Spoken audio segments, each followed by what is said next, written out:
Assalamualaikum warahmatullahi wabarakatuh. Kali ini saya akan mempresentasikan materi mengenai peran kurikulum dalam kegiatan belajar dan pembelajaran. Ada 4 poin nih materi yang akan saya bahas, yaitu yang pertama, peran kurikulum dalam kegiatan belajar dan pembelajaran. Kedua, pengertian belajar, mengajar, dan pembelajaran. Yang ketiga, pengalaman empirik sebagai sumber perolehan belajar. Yang keempat, filsafat sebagai sumber perolehan belajar. Dan yang kelima, pembelajaran menggali konsep siswa. Materi yang pertama yaitu tentang peran kurikulum dalam kegiatan belajar dan pembelajaran. Berikut beberapa poin tentang peran kurikulum dalam kegiatan belajar dan pembelajaran. Yang pertama yaitu panduan pembelajaran kurikulum. Nah, selanjutnya saya akan bahas tentang apa sih itu panduan pembelajaran kurikulum. Panduan pembelajaran kurikulum yaitu kurikulum berfungsi sebagai panduan bagi pendidik dalam merancang dan melaksanakan proses pembelajaran, mencakup tentang tujuan, materi, metode, dan strategi yang harus digunakan dalam pengajaran. Nah, dengan adanya panduan ini, pendidik dapat menyusun rencana pembelajaran yang terstruktur dan sesuai dengan kebutuhan peserta didik. Panduan ini juga membantu pendidik untuk memahami karakteristik peserta didik dan menyesuaikan pendekatan pembelajaran agar lebih efektif. Yang kedua yaitu pencapaian tujuan pendidikan kurikulum. Nah, maksudnya itu kurikulum dirancang untuk mencapai tujuan pendidikan yang telah ditetapkan, seperti pengembangan kompetensi akademis, sosial, dan emosional peserta didik. Melalui kurikulum diharapkan peserta didik dapat mengembangkan keterampilan dan pengetahuan yang relevan untuk kehidupan mereka di masa depan. Dan juga pendidik atau calon pendidik juga berperan dalam memfasilitasi pencapaian tujuan tersebut dengan menciptakan lingkungan belajar yang mendukung. Yang ketiga yaitu struktur pembelajaran kurikulum. Kurikulum memberikan struktur bagi proses pembelajaran dengan menentukan urutan materi dan waktu yang diperlukan untuk setiap topik. Struktur ini juga penting untuk memastikan bahwa aspek dari materi pelajaran tercakup dan diajarkan secara sistematis. Selain itu juga, struktur pembelajaran juga mencakup penilaian yang dilakukan untuk mengukur pencapaian peserta didik, sehingga dapat diketahui sejauh mana mereka memahami materi yang diajarkan. Kemudian yang keempat yaitu evaluasi dan penilaian kurikulum. Evaluasi dan penilaian kurikulum bagian integral dari kurikulum yang bertujuan untuk mengukur efektivitas proses pembelajaran. Dan melalui penilaian ini, pendidik dapat mengetahui kekuatan dan kelemahan peserta didik, serta mengevaluasi keberhasilan metode pengajaran yang digunakan. Penilaian dapat dilakukan secara formatif atau selama proses pembelajaran maupun sumatif setelah selesai pembelajaran untuk memberikan umpan balik yang konstruktif. Dan yang kelima yaitu adaptasi terhadap perubahan kurikulum. Apa sih maksudnya adaptasi terhadap perubahan kurikulum? Nah, maksudnya itu kurikulum harus mampu beradaptasi dengan perubahan kebutuhan masyarakat, perkembangan ilmu pengetahuan, serta teknologi. Nah, dengan adanya perubahan dalam kurikulum, pendidik diharapkan dapat memperbaharui metode pengajaran dan materi ajar agar tetap relevan dengan konteks zaman atau tidak ketinggalan zaman. Pada saat sekarang ini kita masuk ke dalam zaman modern. Nah, dalam adaptasi ini juga mencakup pelatihan bagi pendidik agar mereka siap menghadapi tantangan baru dalam pendidikan. Kemudian kita masuk pada pengertian belajar, mengajar, dan pembelajaran. Nah, dari ketiga pengertian ini kita masuk kepada pengertian dari belajar dulu. Nah, apa sih itu maksud pengertian belajar? Nah, belajar yaitu dapat terjadi tanpa guru atau tanpa kegiatan mengajar dan pembelajaran formal lain. Nah, maksudnya itu kita bisa belajar dimanapun dan kapanpun, dan belajar juga kita bisa peroleh dengan diri kita tanpa adanya kegiatan mengajar dan proses pembelajaran seperti yang ada di sekolah. Nah, sedangkan pengertian dari mengajar yaitu meliputi segala hal yang guru lakukan di dalam kelas. Contohnya yaitu ketika kita belajar di dalam kelas, yaitu seperti mata pelajaran matematika. Nah, kan di dalam proses itu kita melakukan proses mengajar. Kita mengajar kepada peserta didik ataupun kita sebagai siswa yang merasakan adanya pengajaran dari seorang pelajar. Nah, kemudian yaitu tentang pembelajaran, di mana pembelajaran adalah suatu usaha yang sengaja melibatkan dan menggunakan pengetahuan profesional yang dimiliki guru untuk mencapai tujuan kurikulum.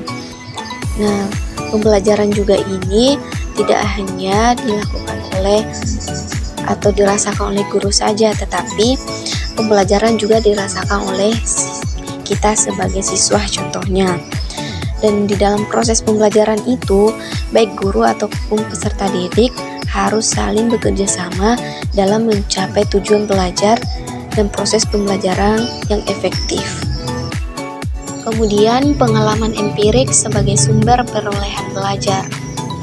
Pengalaman empirik sebagai sumber perolehan belajar yang dimaksud yaitu dengan pengalaman empirik di sini adalah apa yang diperoleh langsung seorang baik melalui penglihatan, pendengaran, perbuatan atau sesuatu yang diperoleh dari pengalaman yang luas. Sebagai misal, mengajar merupakan suatu kiat dan dilakukan secara profesional. Nah, jadi pengalaman empirik ini contohnya kita sebagai guru yang merasakan mengajar yang kita lakukan sebagai profesional bisa melihat bagaimana kondisi siswa kita, bagaimana mereka melihat, menyimak pembelajaran yang kita sampaikan. Materi selanjutnya yaitu filsafat sebagai sumber perolehan belajar. Filsafat menjadi salah satu sumber tentang belajar berawal dari sifat materi filsafat itu yang lebih banyak didasarkan pada pemikiran yang radikal. Pemikiran filsafat tersebut tentu bisa berimplikasi pada pemikiran pengembangan teori belajar. Dimyayati tahun 1994 pada halaman 32 menyebutkan bahwa terdapat 6 jenis materi ilmu yang dikembangkan.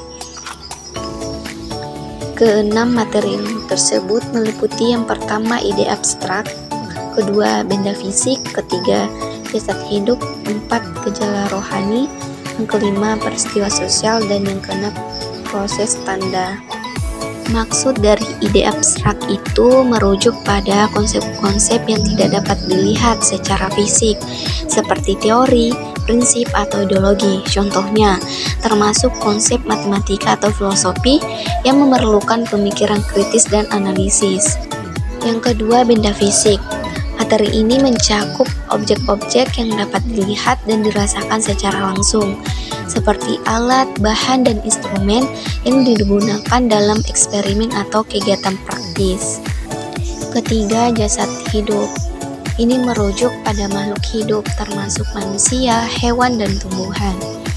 Studi tentang jasad hidup melibatkan pemahaman tentang biologi dan ekologi. Yang keempat, gejala rohani.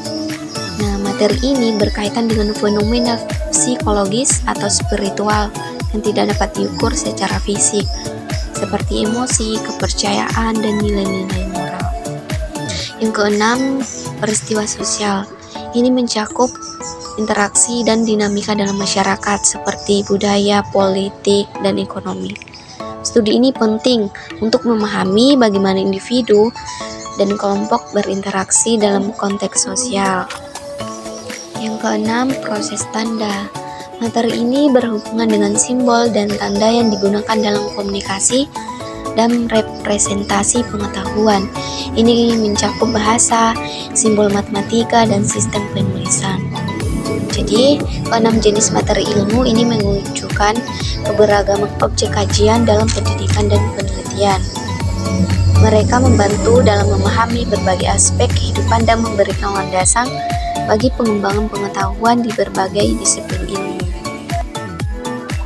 Kemudian materi yang terakhir tentang pembelajaran menggali konsep siswa. Istilah konsep siswa digunakan pertama kali oleh Barr et al. Pada tahun 1954. Konsep siswa dapat didefinisikan sebagai pengetahuan, pengertian, keyakinan, ekspektasi, persepsi atau kesan mental setiap pribadi siswa terhadap dunia sekitar di mana dia hidup beserta fenomena yang terdapat di dalamnya. Maksudnya itu fenomena seperti apa sih? Itu contohnya. Contoh gambar pada slide ini menunjukkan pembelajaran menggali konsep siswa sebagai hasil pengamatan, pengenalan interaksi, interpretasi, dan respon setiap pribadi terhadap realitas, fakta, objek, gejala, atau fenomena, serta problema sosial yang mereka temui dan alami dalam hidup kesehariannya. Menurut Beyer tahun 1986, Scale tahun 1955. Jadi pada gambar ini menunjukkan bahwa di dalam proses pembelajaran siswa dapat mengamati, melihat, mengenal berbagai problema yang mereka alami dalam proses pembelajaran yang mereka temui dari segi fakta, objek, dari apa yang mereka lihat, mereka dengar, dan mereka rasakan di dalam kehidupan sosialnya di kesehariannya. Kemudian kita masuk pada kesimpulan. Nah, kesimpulan yang saya dapat berikan pada materi kali ini yaitu untuk dapat melakukan pembelajaran yang efektif sangat diperlukan pemahaman guru atas berbagai konsep, terutama menyangkut konsep belajar, pembelajaran, serta sumber-sumber pengetahuan tentang belajar. Pembelajaran akan berhasil jika guru selalu menggali pemahaman siswa terhadap konsep tertentu. Pembelajaran berdasarkan penggunaan konsep siswa sangat bermanfaat dalam upaya meningkatkan kinerja profesional guru, kinerja siswa, dan iklim sosial pembelajaran.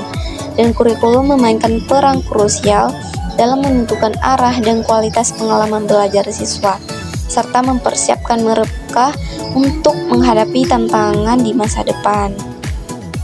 Itulah materi dari saya. Terima kasih atas perhatiannya. Mohon maaf apabila ada kesalahan. Lebih dan kurangnya mohon dimaafkan. Belajar dimanapun dan belajar bisa kapanpun.